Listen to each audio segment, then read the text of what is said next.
Hey everyone, welcome back to Linda Needs Faith. I am Linda. Calvin has been asking me to make him a red velvet cake because that's apparently his favorite all of a sudden. I don't know. Anyways, he's been asking me to make this for a few weeks now. He was actually supposed to make it with me, but here's the catch, right? When Calvin is home, Sasha is home, which means that Calvin would have to make content with me while Sasha is around. And if you see the chaos that happens with Sasha and I in the kitchen, and then she's going to see her brother being the only one to make the content, and she's already a jealous little bug as is, it's just going to be too much. It's just I pick and choose my battles, and that is not one that I am willing to fight. So yeah, I'm just going to bake it for him while he is in school. And so I was supposed to make it. It's been a week, and then Big Mama needed a break. Okay, Big Mama is everything to everybody, and Big Mama needs a break. The biggest of the mamas, she needs a break. And I feel like last week was just that week for me. So apologies to anybody I sort of just was a little too harsh with my words on. Okay, it just was that type of week for me. Okay, so I figured, you know what, let me make it up to my baby, make him a pound cake, a red velvet pound cake at that.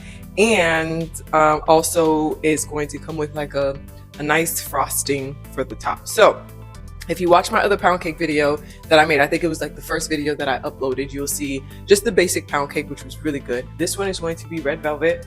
And I am trying my best to get back into the swing of things and try to create the setup and make it look all nice or whatever. Big Mama is just not there yet, and that's okay. So I'm going to write the ingredients in the description, okay? But for now, let me tell you what I have. I have sugar, white sugar. I have red food dye, oil, vinegar, because there is no such thing as red velvet without vinegar. Vanilla bean paste. I have 6 eggs at room temperature. I have some unsweetened cocoa powder, buttermilk, sour cream, because there is no such thing as making red velvet without sour cream, and some all-purpose flour. I will list the specifics in the description. I had the hardest time memorizing this specific recipe. If you see me look down, it's because I got my notes, okay? Just rock with it. And so yes, Big Mama got her glasses because I am optically challenged. And I will be reading the recipe as I go. So yeah, just kind of deal with it, okay? I have my oven preset at 325. Oh, I'm sorry. I have 3 sticks of butter that I am letting get to room temperature so I can be able to mix it, because all of the ingredients should be at room temperature. I have the oven preset to 325 degrees Fahrenheit because we will be baking the pound cake at 325. Did I say 3? I said 325. If I didn't and I said 375, I'm sorry. It's actually 325. 325. 325. We're going to bake it for anywhere between 75 minutes to 85 minutes. We're going to do the toothpick test. It just depends. If your oven is on black people time, then, you know, figure it out. But yeah, so rock with me a little bit while I get into the swing of things, because Big Mama went big crazy last week. So yeah, let's get baking.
And so you are going to mix the butter, the sugar, and the oil until it is light and creamy. I'll give you guys another close-up visual.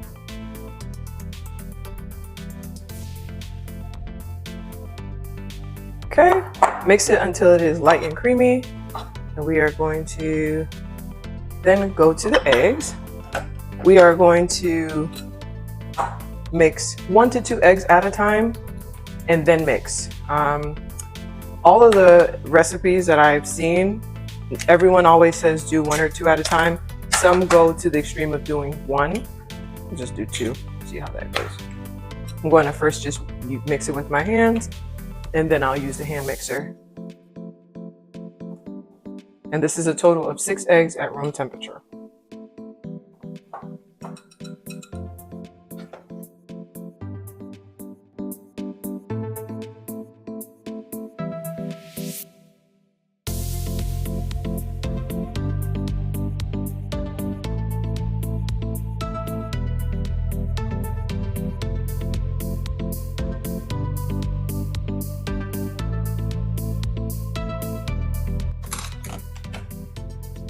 Now we are going to add the vinegar. I don't know why I said it like that.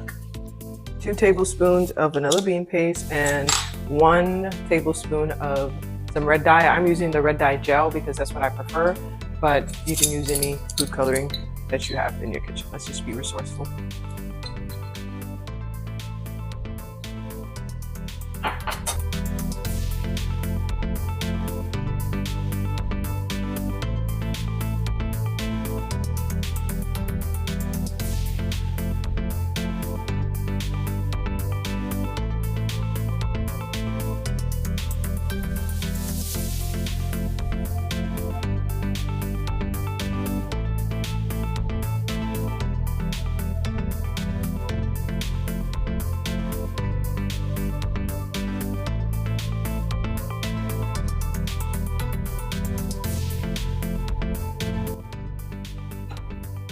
And so it should look just like this, okay? It's nice, it's red, it's mixed. I think I probably just have to mix it a little bit more because I still see some white. And then we will go off and make the dry mix that will go with it. I think that I also didn't think about the size of the bowl. So I may switch bowls. Actually, I'm going to switch bowls because I'm also going to sift the flour, the baking powder and salt together along with the cocoa powder, and I don't think that it's going to fit.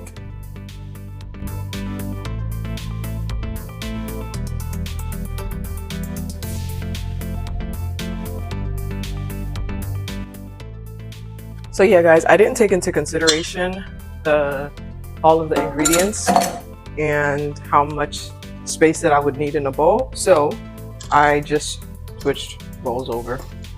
I know you guys can't see the content that's in it, but I'll try my best to get you in close shots. Let's mix that a little bit more.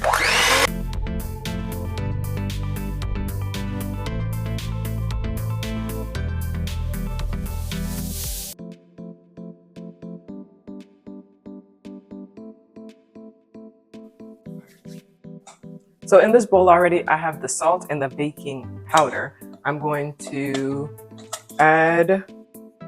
And right here is when my microphone died, of course. So all I did was mix the flour, the baking powder, and the salt together. And then I'm going to sift that. I'm going to use half of that dry ingredient and mix that into the wet batter. I'm going to save the other half for later.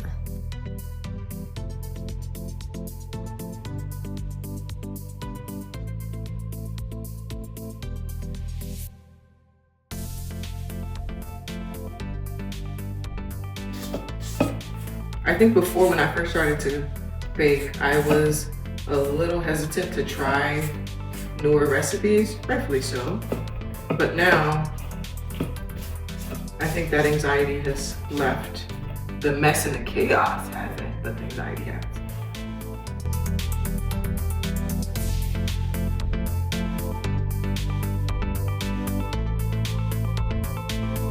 So, again, just the type of week that I've just been having. I don't know what happened with my camera, just kind of. And of course, right when I start telling you guys how my camera did not catch me putting the cocoa powder into the flour mix, my mic goes off. So what I ended up doing is adding the cocoa powder into the flour mix, sifting that and adding that into the wet batter.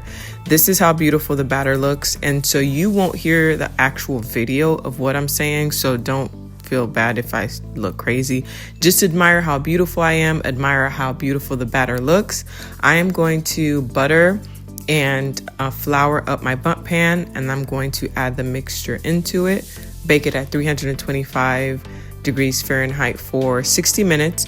And then after 60 minutes, I'm going to check it every 10 minutes to make sure that the inside is fully cooked. Toothpick method. Stick a toothpick in there. If it comes out dry, you're most likely good to go. If it comes out wet, just give it a little bit more time, okay?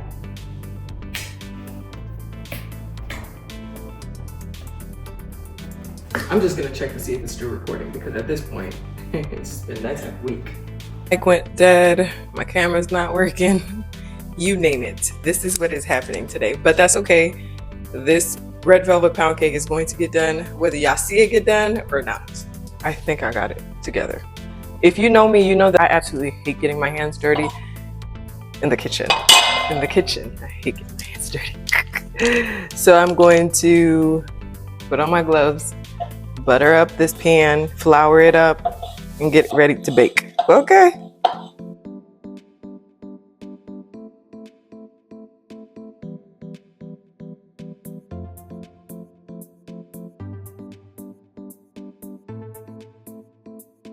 Bundt pans have like a lot of creases, so make sure you get the butter all in there, you know, smother it up all in there.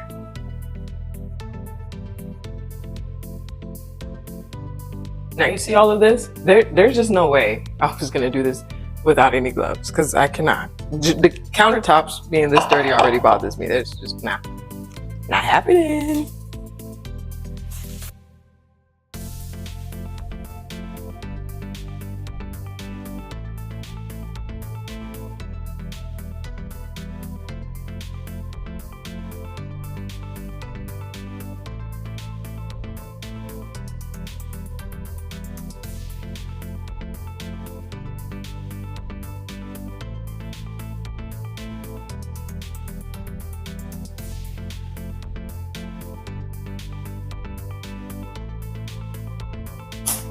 And it should look something like this.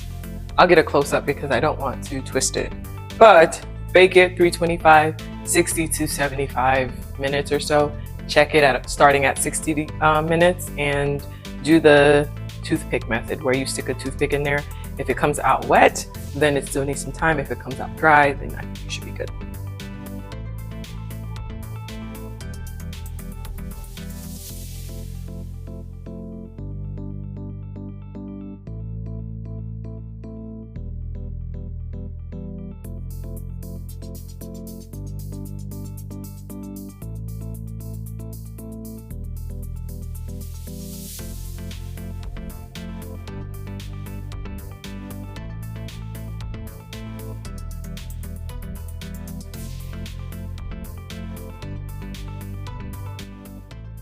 All right, guys, I'm going to make a cream cheese frosting to go on top of the red velvet pound cake.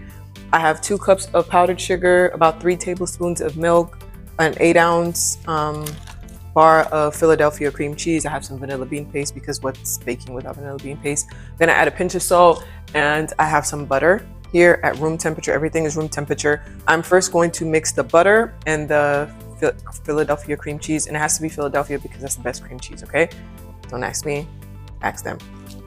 I'm going to mix that together. I'm going to soften it, whip it together and make it nice and soft. I am then going to add the powdered sugar. I am going to add a pinch of salt. I'm then going to also add the vanilla bean. Now I sound like Sasha, vanilla bean paste. Vanilla bean paste. I'm going to add the milk last. So you can use heavy cream or you can use regular milk. I'm using a little almond milk, sweetened almond milk, because it's just going to be a little easier for us to digest because we are sort of a milk sensitive family. especially because the red velvet has all of those other ingredients, okay? So you could choose regular milk, you can use heavy cream, that's 100% up to you. The pound cake has about 6 minutes before I check it, toothpick method, and then I'll probably put it back in for maybe another 10 minutes if it needs to, but it honestly smells amazing, it looks amazing, and I'm gonna give you a quick peek of what it looks like, okay? This is how it looks like. It looks beautiful. The center of it looks nice and moist. It's fluffy. It smells amazing. Okay? So yeah, we're gonna get into it. And guys, this is what I'm referring to when I say the toothpick test method. Although this is a very long toothpick, but this is what I mean. Although the outside of the cake looked beautiful and it looked like it was ready, when I stuck this down the center of it, it is still wet. So I just added an extra 15 minutes to it. I'm just gonna continue to watch it, make sure that it is cooked evenly all throughout and not just on the outside. So I just took this baby out of the oven, and this is what I mean by the toothpick method. Okay, this is a clean side. I'm gonna stick it in. You see how it comes out clean versus before how it came out wet? And so this is how I know that my pound cake is ready, and I just have to let it sit before I can drizzle my icing on it.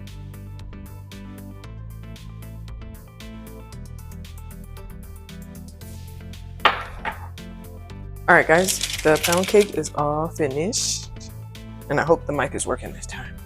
It looks like it's beautiful. Maybe over here better. Okay.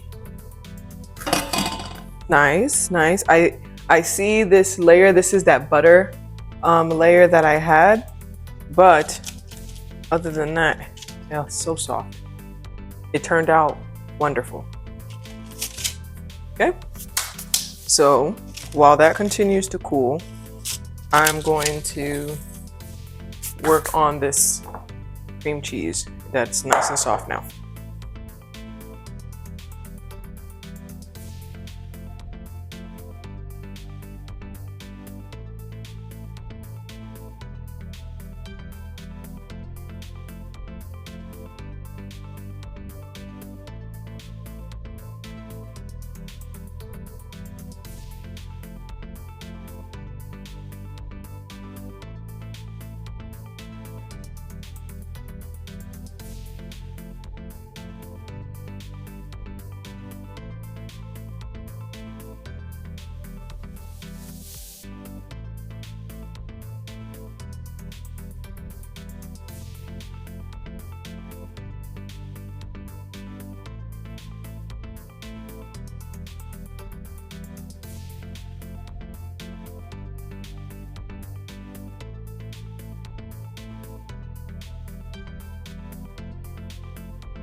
I'm gonna do half of the frosting and half without it, just because I don't know which one Cal would prefer. I'm sure he'll love the icing, the cream cheese icing, but you just never know. These kids nowadays, child, you just never know.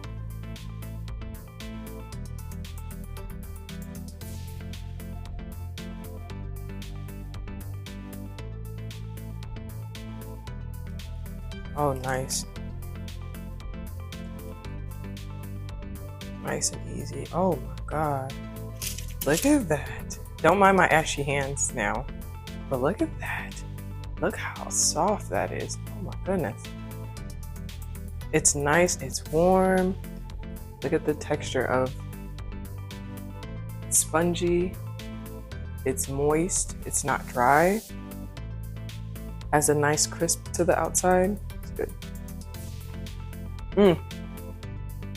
It's delicious. Absolutely delicious.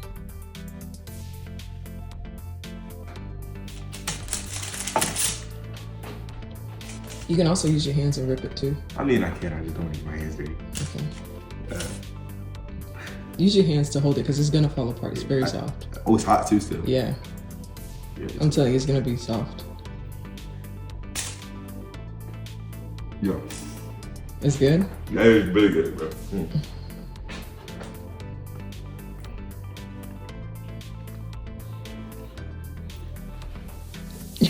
I'll give me another piece in a second. Let me try with it. Without the frosting, okay.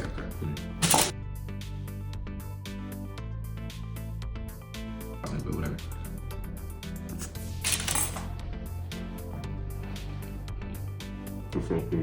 It's so good.